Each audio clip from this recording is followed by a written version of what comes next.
行政院会通过人工生殖法的修正草案，把这适用的对象扩大到查某的同婚情伴，也有满18岁独身的查某人。这争议较大的少白生囝的部分，至今是无处理。这个草案目前也搁在等待立法院来审议。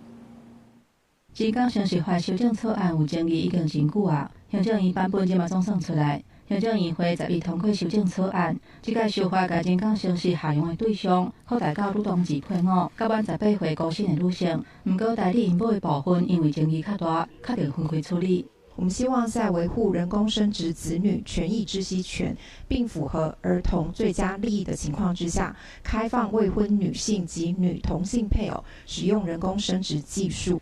文化部表示，这个修法主要注重负责人生育的自由，甲儿童最佳利益。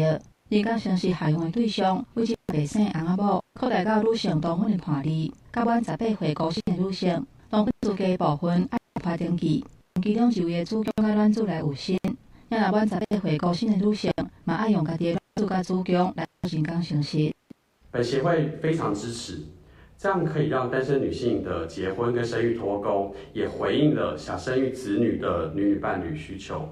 另外，针对女同性婚姻的部分，修正草案要新增加强固亲子关系，确保人工生殖的囡仔有双亲，唔免搁去法院认定，只要签受诉配偶同意书，亲子关系就成立。就算未来同性婚姻解除，亲子关系也是存在。另外嘛，扩大血缘知识权，合作人工生殖的人，第一开始就知影关证者的国籍、血型、皮肤的色水等等，也搁会当查敢是有重大遗传的疾病。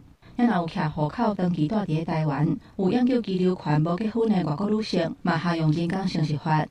记者综合报道。